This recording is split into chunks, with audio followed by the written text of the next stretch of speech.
मित्रों, आप सभी को ये समझाना चाहता हूँ कि हम सभी का जीवन उत्कृष्टता की ओर कैसे बढ़े। मित्रों, आप सभी जानते हैं कि हमारे जितने भी महापुरुष हुए हैं, उनका जीवन बहुत ही simple living and high thinking का था। यानी उनका जीवन बहुत ही सामान्य था, लेकिन उनका चिंतन बहुत ही उत्कृष्ट था। तो उनके जीवन चरित्र को पढ़ करके भी हम अपने जीवन को उत्कृष्ट बना सकते हैं। सर्वप्रथम मैं आपको स्वामी विवेकानंद के इस कथन से शुरुआत करता हूँ कि उन्होंने कहा था कि यदि हम इस धरा पर आ गए हैं, तो जरूर हम सभी को कुछ ऐसा काम करना चाहिए जिससे हमारे जीवन पत्थरों और वृक्षों के जीवन में अंतर महसूस हो सके। उनका कथन था कि as we have come in this world, leave some mark behind, otherwise there will be no difference between you tree and stone. तो मित्रों, ये जीवन ईश्वर का दिया गया मोल उपहार है। इसे हम सभी को वैसे ही नहीं गुजार देना चाहिए।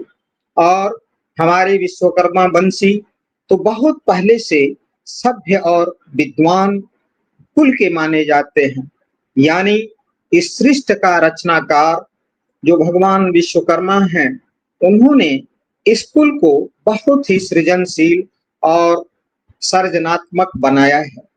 तो मित्रों, हम सभी का जीवन दिन प्रतिदिन कैसे उत्कृष्टता की ओर जाए, हम कैसे अपने समाज में एक सभ्य नागरिक के रूप में अपने को साबित कर सकें, तो आइए कुछ हम बिंदु पर चर्चा करेंगे।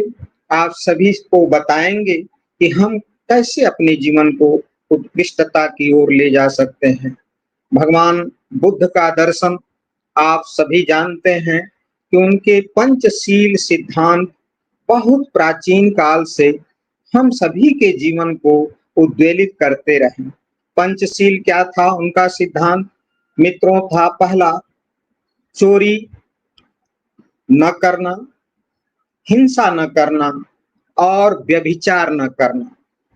इसके बाद झूठ न बोलना और किसी प्रकार के नशा का सेवन न करना, यानी मद्य निषेध रखना। तो मित्रों, पंचशील का सिद्धांत भगवान बुद्ध का हम सभी के जीवन को वास्तव में उत्कृष्टता की ओर ले जा सकता है।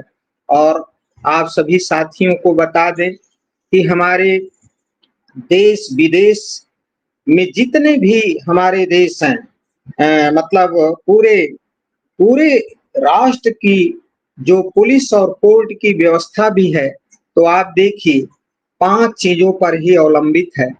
सबसे पहले तो चोरी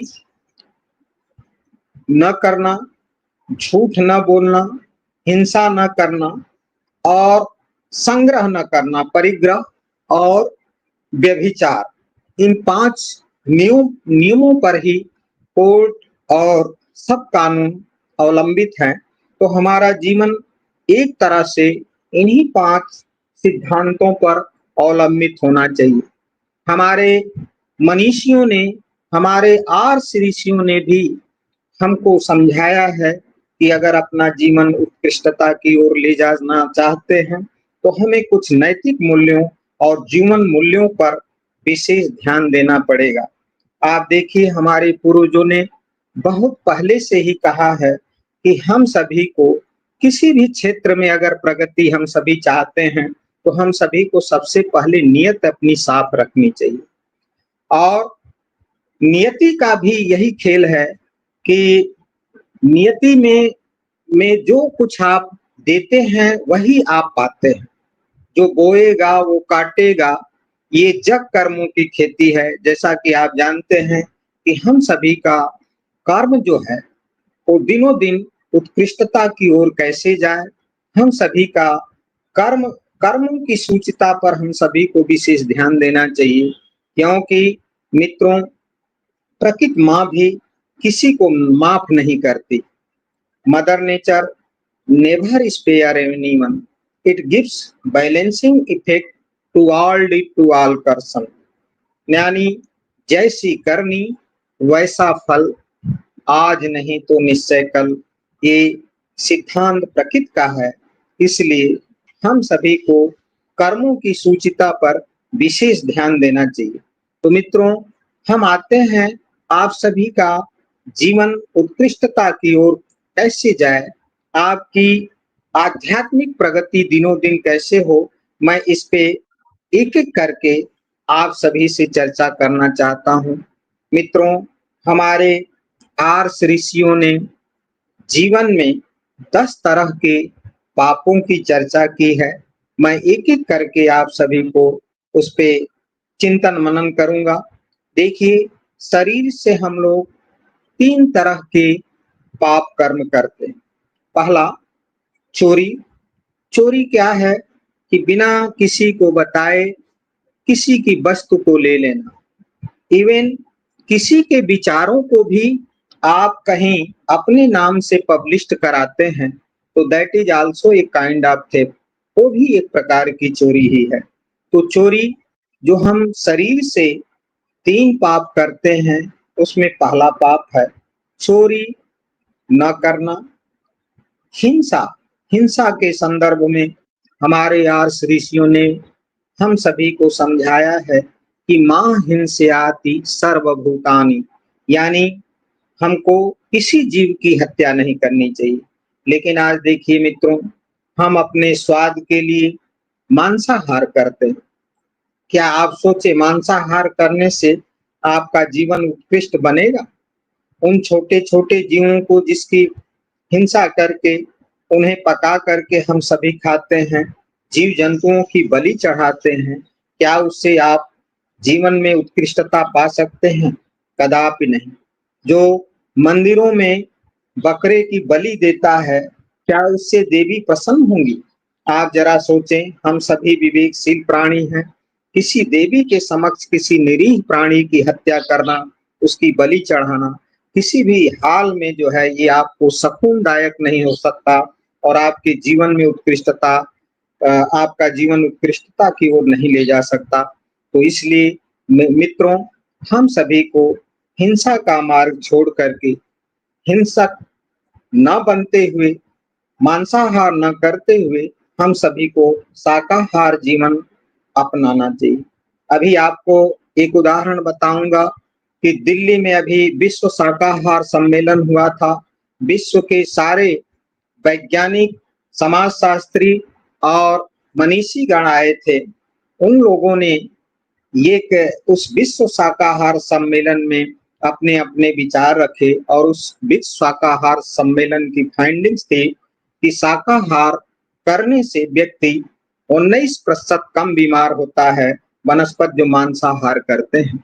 तो मांसाहार किसी भी हाल में आपके लिए ठीक नहीं है और जीवन जो है इससे जो है दिनों दिन गर्त में जाता है।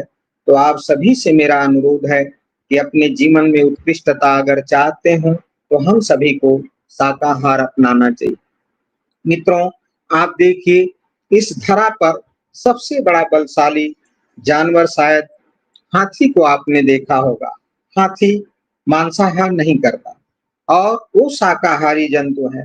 शाकाहार करने से आपकी वृत्तियां दिनों दिन परिशुद्ध होती हैं और आप उससे आपके मन में आपका अंतःकरण जो है पवित्र होता है, मन निर्मल होता है, दया करुणा की भावना आप में जगती है, क्रोध कम आता है, सात्विक वृत्तियां आपकी होती हैं।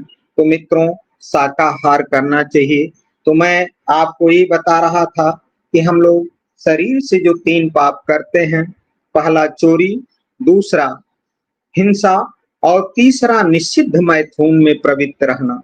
निषिद्ध मैथुन में प्रवृत्त रहने का मतलब कि अगर आप वैवाहिक हैं, वैवाहिक जीवन व्यतीत कर रहे हैं, तो अपने जीवन साथी के प्रति आपका प्रेम होना चाहिए और दूसरे बहन और माताओं को अपनी बहन और माताओं के समान समझना चाहिए।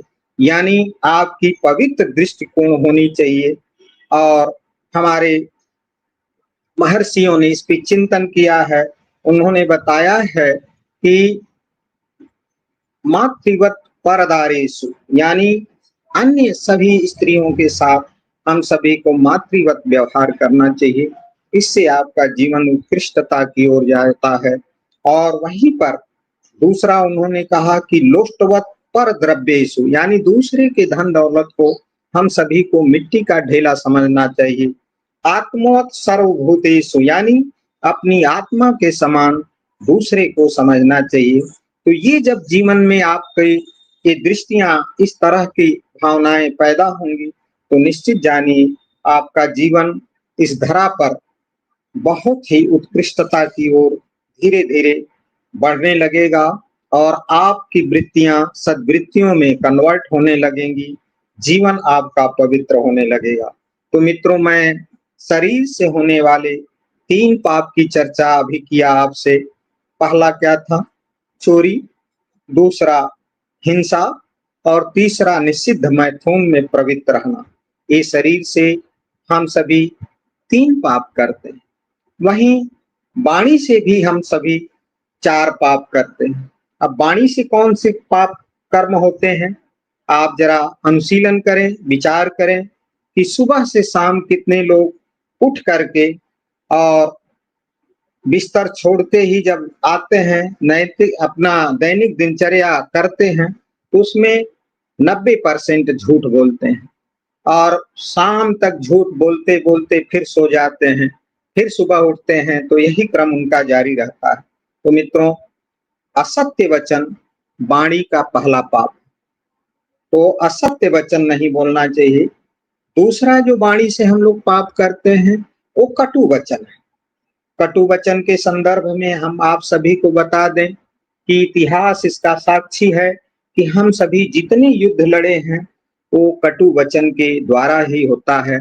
और घर परिवार में भाई भाई का दुश्मन जो हो जा रहा है, बहन बहन की दुश्मन हो जा रही है, जो कटुता फैल रही है, प्रेम समाप्त हो रहा है, उसके पीछे कहीं न कहीं ये कटु वचन ही। तो कटु वचन के संदर्भ में आप सभी को बता दें कि इतना बड़ा महाभारत इस कटु वचन से हो गया। भगवान श्री कृष्ण दुर्योधन के पास पांडवों के लिए 5 गांव का ही प्रस्ताव लेकर के पहुंचते हैं और उससे कहते हैं कि पांचों पांडव तुम्हारे भाई हैं, इन्हें 5 ही गांव दे दो और इतने बड़े युद्ध को रोक दो। तो कहता क्या है कि शुचि अग्रे न दातवाम बिना युद्धेन केशव, हे केशव, आप 5 गांव की बात कर रहे हैं, हम इन्हें सुई की नोक के बराबर भी जमीन नहीं दूंगा। तो मित्रों, आप सोचिए, इतना बड़ा महाभारत कटु वचन के द्वारा हो गया। तो जितने भी लड़ाई झगड़े के कारण हैं, आप यात्रा के दौरान भी देखते होंगे कि बसों में लोग जूतम पैजार कर दे रहे हैं कटु वचन से, और रेलवे में बोगियों में तो अब पकड़ करके लोग पटरियों पर फेंक दे रहे हैं और लोगों की जानें चली जा रही हैं। तो कटु वचन वाणी का दूसरा पाप है, इससे हम सभी को बचना चाहिए।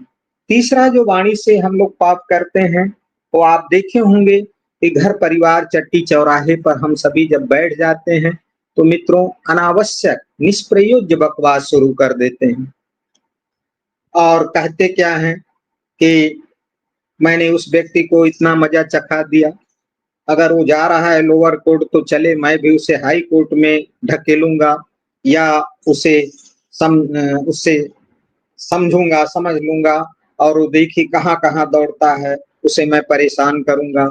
और नाना प्रकार की अपनी महत्ता की डींग लोग हाँकते हैं कि मैंने उसे ये मजा चखा दिया, तो उसे मैंने ये सबक सिखा दिया। तो ये निष्प्रयोज्य बकवास भी वाणी का तीसरा पाप है। हम सभी को निष्प्रयोज्य बकवास से भी बचना चाहिए।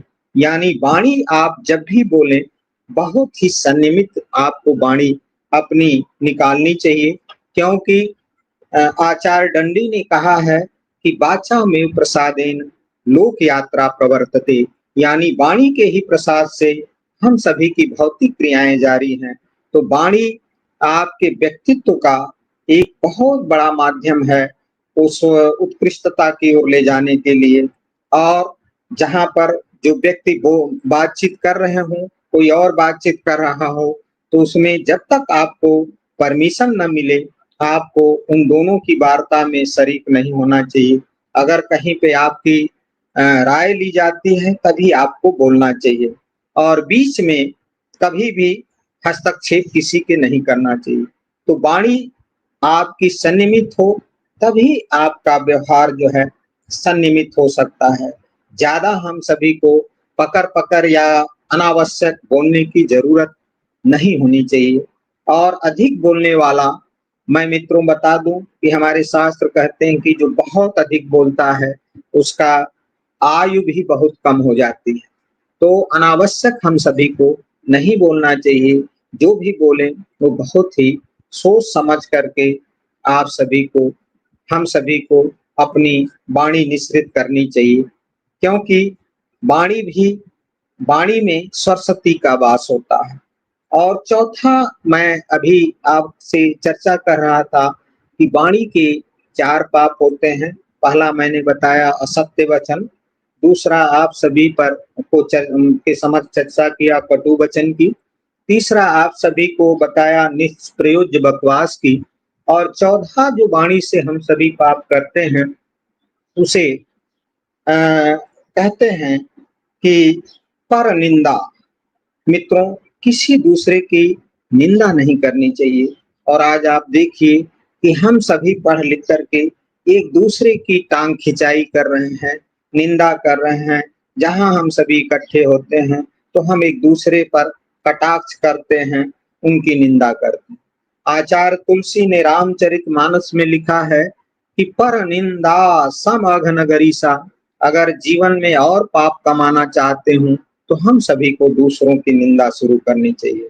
तो मित्रों, निंदा मैं समझता हूँ जीवन वाणी का ये चौथा पाप है, इससे हम सभी को बचना चाहिए। और आप देखेंगे हम सभी को आज ये व्रत लेना चाहिए कि हम अगर अपने को सभ्य नागरिक या अपने विश्वकर्मा वंशी होने का प्रमाण चाहिए, तो हम सभी को एक दूसरे की निंदा जो है बंद करनी चाहिए, कलुषित आचरण पे रोक लगानी चाहिए, सदाचरण करना चाहिए, क्योंकि हमारा वंश जो है बहुत ही सभ्य और विद्वान कुल का था। आप सभी को मैं एक बात बता देना चाहता हूँ कि एक पुस्तक 1935 के आसपास श्रीलंका के एक जज ने लिखी थी, द डिसीडेंट ऑफ विश्वकर्मा कम्युनिटी, यानी जो विश्वकर्मा के वंशज हैं, उसमें उन्होंने उद्धृत किया था। और ये सिलोन का विश्वकर्मा एसोसिएशन था, उसके अधिवेशन में पुस्तक को प्रस्तुत किया गया। और उसका एक फाइंडिंग्स उसमें आती है कि ये विश्वकर्मा कुल बहुत पहले से सभ्य और विद्वान कुल माना जाता है। तो हम सभी को अपनी विद्वता हर जगह प्रस्तुत करनी चाहिए। और विद्वता कैसे प्रस्तुत होगी? जब हम कुछ न कुछ स्वाध्याय करते रहेंगे। स्वाध्याय करने का क्या मतलब है? आप अपने को जानिए, और विश्व को भी समझने का एक माध्यम स्वाध्याय ही है। तो अच्छी पुस्तकों का हम सभी को अध्ययन करना चाहिए। और शिक्षा ही व्यक्ति की, आप सभी जानते हैं कि शिक्षा ही व्यक्ति की तीसरी नेत्र है।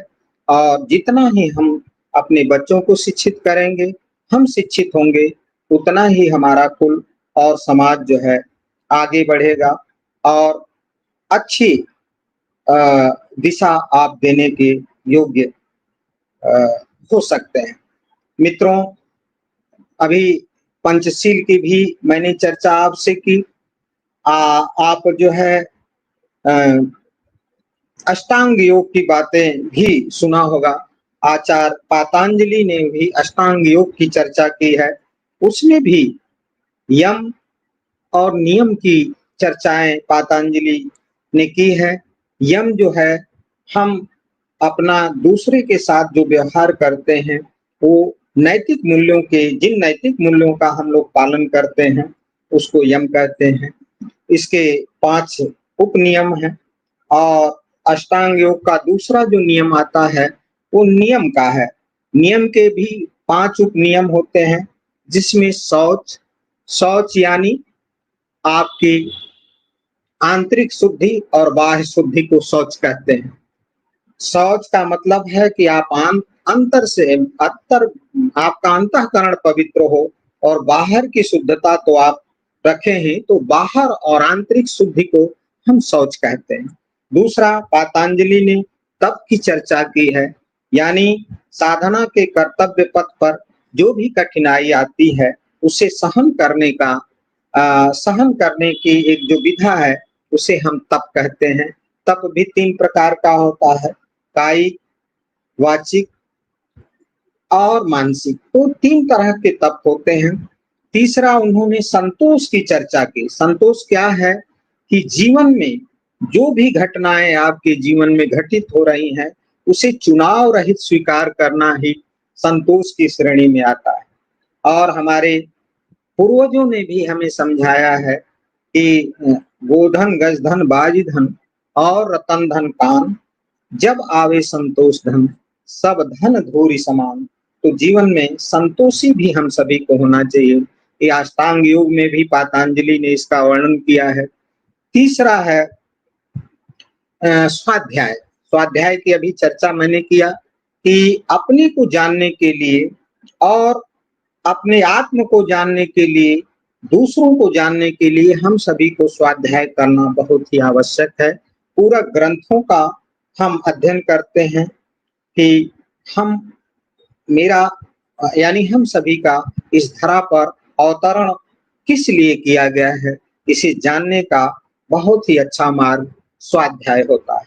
तो स्वाध्याय भी हम सभी को करना चाहिए, और ईश्वर प्राणिधाम हम सभी को ईश्वर के समक्ष जो है निष्ठा पूर्वक जो है अपने को समर्पित करना चाहिए। भगवान विश्वकर्मा हमारे कुल के जाज्वल्यमान देवता हैं, और उन्हें हम सभी को उनकी आराधना अवश्य करनी चाहिए, उनके समक्ष अपना जीवन समर्पित करना चाहिए निष्ठा पूर्वक, और सुबह शाम उनके आरती भजन कीर्तन जप तप करना चाहिए उनके समक्ष, क्योंकि एकमात्र वही परम पुरुष है जो इस सृष्टि का निर्माण करता है।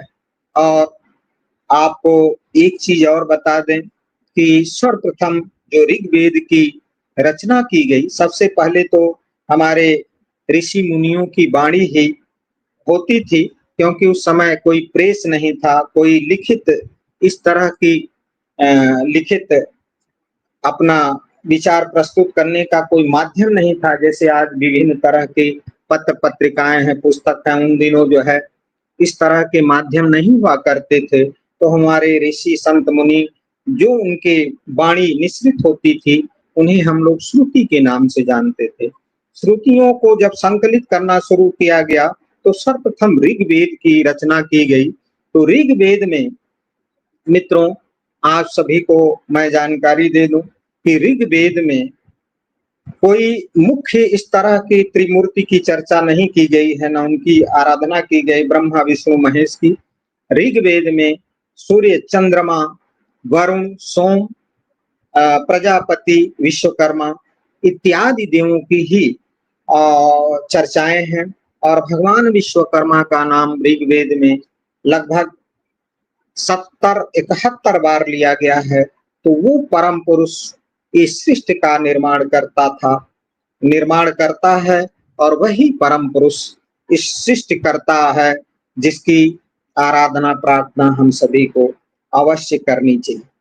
आप जो है उस भगवान विश्वकर्मा के प्रति जरूर आप सभी का चिंतन मनन अवश्य होना चाहिए। तो ये मैं आप सभी को और ऋषियों की वाणियों का भी विवेचन आप सभी के समक्ष प्रस्तुत कर रहा था। तो इस प्रकार मैं शरीर से होने वाले 3 पाप और वाणी से होने वाले 4 पापों की चर्चा किया। अब आइए मन से जो हम सभी पाप करते हैं उसकी भी चर्चाएं हम लोग कर ली जाएं। मन से भी हम लोग 3 तरह के पाप करते हैं। क्या है मन से? यानी परद्रोह करना। यानी आप यदि मुझसे बलिष्ठ हैं, बलशाली हैं, और हम आपका शारीरिक रूप से नुकसान नहीं कर पाते, तो हम पानी पी पी करके कोसते हैं, श्राप देते हैं, और पूर्वांचल में तो कहते हैं मर जाए उखर पड़े बिलाए जाए भगवान, इसको अभी तक नहीं पूछ रहा है कि इतना पाप कर्म कर रहा है। तो इस तरीके से हम लोग किसी को श्राप देते हैं। मित्रों, इसको परद्रोह कहते हैं। ऐसा नहीं करना चाहिए। अगर आप अपने जीवन को उत्कृष्टता की ओर ले जाना चाहते हैं तो हमें एक दूसरे को श्राप नहीं देना चाहिए। और जानते हैं, आपकी वाणी में चौबीसों घंटे में एक बार आपकी वाणी पर सरस्वती का निवास अवश्य होता है। इसलिए हमारे बुजुर्गों और पुरखों पुरनियों ने हम सभी को आगाह किया है कि हमें अपनी वाणी से किसी को अपशब्द और श्राप नहीं देना चाहिए। तो परद्रोह मन का पहला पाप। दूसरा, मन से जो हम सभी पाप करते हैं वो पर द्रव्याभिलाषा, यानी दूसरे के धन दौलत को अपने पास बिना श्रम किए ही बुलाना, जिसमें हमारे जितने अधिकारी कर्मचारी हैं वो भी आते हैं। आप जैसे मान लीजिए कि हम अधिकारी हैं और किसी के फाइल को मंगा करके साइन करते हैं और कहते हैं कि भाई लाओ, इसका जो है सुविधा शुल्क 300 रुपये होता है। तो वो धन आप जानते हैं कि चोरी का धन मोरी में चला जाता है। ऐसे धन पर कभी भी आप सभी को, मतलब हम सभी की लालसा नहीं होनी चाहिए। यानी आप अगर अधिकारी कर्मचारी हैं तो अपने हस्ताक्षर को आपको नहीं बेचना चाहिए। अन्यथा तो ऐसे अधिकारी होने का क्या मतलब, आपकी पढ़ाई लिखाई का क्या मतलब। हम सभी को we should be ashamed and ऐसे कृत्य से हम सभी को बचना चाहिए। मित्रों, पढ़ाई लिखाई का मतलब यही होता है कि आपका अंतःकरण पवित्र हो, आप समाज की सेवा कर सकें, अच्छे ढंग से जो है आप अपने को अपना जीवन निर्वाह कर सके। इसलिए जो है आपको अधिकारी बनाया जाता है, आप अधिकारी बनते हैं, न कि किसी भ्रष्टाचार और जो है दूसरों के शोषण करने के लिए। तो मित्रों, मैं ये आप सभी को समझा रहा था कि परद्रोह मन का पहला पाप, पर द्रव्याभिलाषा यानी दूसरे के धन दौलत को बिना श्रम किए हुए अपने पास बुलाना, ये मन का दूसरा पाप है। और तीसरा, जो मन से हम लोग वो नास्तिकता का भाव रखते हैं, ये हमारे कुछ मनीषियों का कहना है कि हमें नास्तिक नहीं होना चाहिए। आप देखिए, ये भगवान का कॉस्मिक अरेंजमेंट जो है, ग्रह नक्षत्र तारे एक दूसरे के सहकार पर निर्भर है।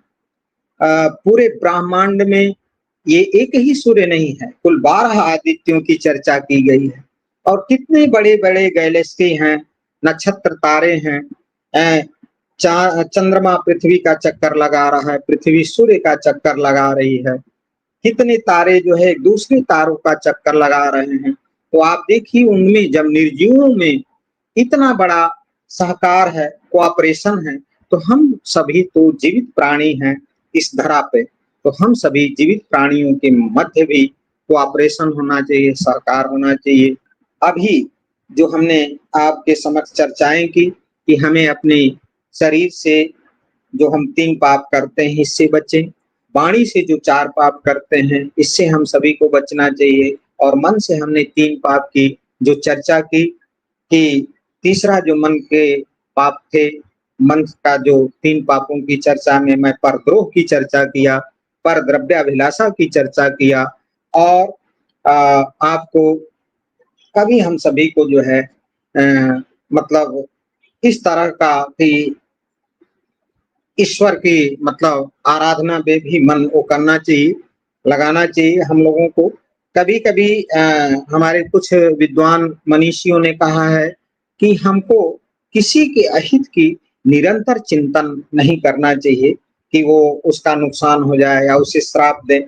अगर जो व्यक्ति कोई काम अपना गलत कर रहा है तो ये मान करके चलिए कि प्रकृति उसको कभी नहीं छोड़ती। और ब्रह्म वैवर्त पुराण में एक आता है कि अवश्यमेव भोक्तव्यम कृत कर्म शुभाशुभम, यानी शुभ और अशुभ कर्म जो हम सभी दिन प्रतिदिन करते हैं ना, उसका फल हम सभी को जरूर भोगना पड़ता है। चाहे इसके लिए 1000 वर्ष का भी समय बीत जाए, तब भी हम सभी को अपने किए हुए पाप कर्मों का फल तो अवश्य ही भोगना पड़ेगा। मित्रों, ये हमारे पौराणिक आख्यानों में वर्णित है। तो कभी भी हम सभी को गलत कार्य की तरफ उन्मुख नहीं होना चाहिए। जीवन हम सभी का बहुत ही पवित्र है, निर्मल काया भगवान ने हम सभी को दी है और हम सभी अगर इन सभी बातों का ख्याल रखते हैं तो निश्चित जानिए हम सभी का जीवन दिनों दिन उत्कृष्टता की ओर जाएगा। मित्रों, और जीवन में पुण्य अर्जित करने के कुछ तरीके हमारे आर्ष ऋषियों ने, हमारे पूर्वजों ने बताए। पहला पुण्य अर्जित करने का तरीका है कि अभिवादन करना चाहिए। अभिवादनशीलस्य नित्यं वृद्धोपसेविनः चत्वारो तस्य वर्धन्ति आयुर्विद्या यशो बलम्। हम अगर किसी का अभिवादन करते हैं और वृद्धों की सेवा करते हैं तो हमारी 4 चीजें बढ़ती हैं, आयुर्विद्या यशो बल। तो मित्रों, अभिवादन से हम पुण्य अर्जित करते हैं। दूसरा, लोगों की रक्षा करके हम पुण्य अर्जित करते हैं। और तीसरा, उपयुक्त व्यक्तियों को दान दे करके हम अपने जीवन में पुण्य अर्जित करते हैं। दान भी किस तरीके का, पराशर स्मृति में आता है कि अभिगम्यतम दान माहुतम च मध्यमम अधमम याच्यमानम स्यात् सेवा दानम तो निष्फलम। तो कैसा दान? उपयुक्त व्यक्ति को दान जाकर उसके पास देना ये उत्तम दान है। माहुतम च मध्यमम, अगर उसको हम बुला करके देते हैं तो ये मध्यम श्रेणी का दान माना जाता है। स्यात् सेवा दानम तो निष्फलम, अगर किसी से कुछ सेवा करा करके उसको दान दे रहे हैं तो बिल्कुल निष्फल किस्म का दान होता है।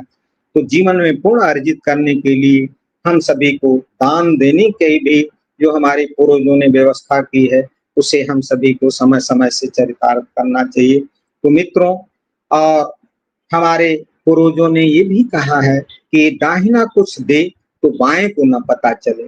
लेकिन आज आप देखिए समाज में क्या होता है कि हम अगर रोगियों को फल भी बांटने जाते हैं तो मीडिया में सोचते हैं कि वो हमारा समाचार आ जाए, और किसी मंदिर में अगर हम दान भी देते हैं निर्माण के लिए तो वहां के पुजारी से कहते हैं कि हमारा नाम पत्थर पर पहले आना चाहिए।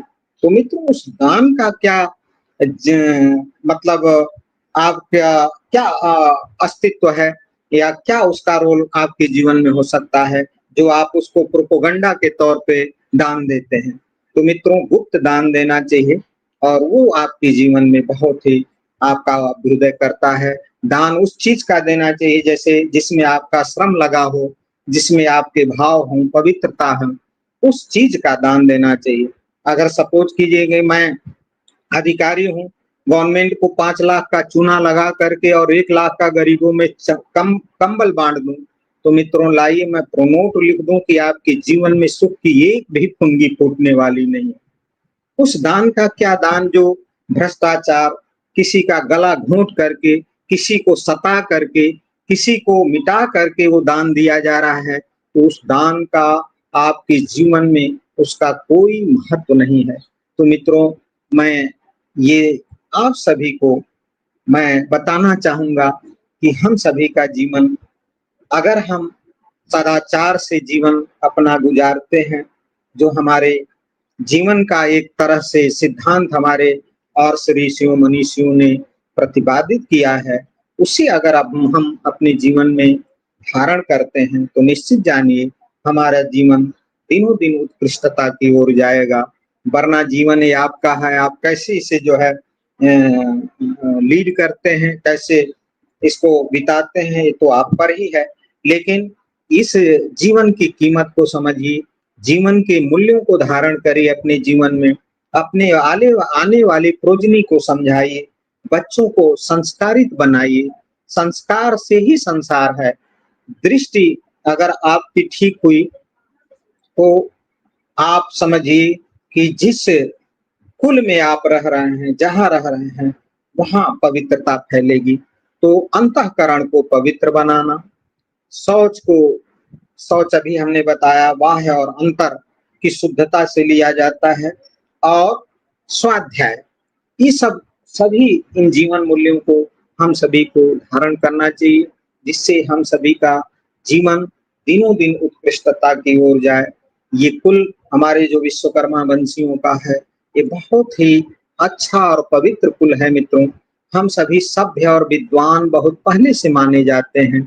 ये मैं ऐसे नहीं कह रहा हूँ, बहुत सारे ऐतिहासिक प्रमाणों ऐतिहासिक तथ्यों का अध्ययन करके मैं आप सभी के समक्ष इस बात को बहुत ही गंभीरता के साथ कह रहा हूँ कि ये हमारा विश्वकर्मा कुल बहुत ही सभ्य और विद्वान कुल रहा है, चाहे वो वैदिक काल रहा हो, चाहे प्राग ऐतिहासिक काल रहा हो, चाहे ये आधुनिक काल हो। जितने भी उद्योग धंधों का आप देख रहे हैं, औद्योगिकरण में हमारा कुल बहुत ही बढ़ चढ़ करके भाग लिया है और आज भी जो है यांत्रिक गुणों से संपन्नता स्कूल के पास है। तो हम सभी को अपने यांत्रिक गुणों की संपन्नता जो पूरे विश्व ने महसूस किया कि ये कुल बहुत ही जाजवलमान कुल रहा है और इसे हम सभी को बनाए रखना और अपने कुल की सभ्यता को बनाए रखना जरूर बहुत ही जरूरी है। तो हम अंत में आप सभी विद्वजनों का एक बार पुनः हृदय से आभार व्यक्त करते हैं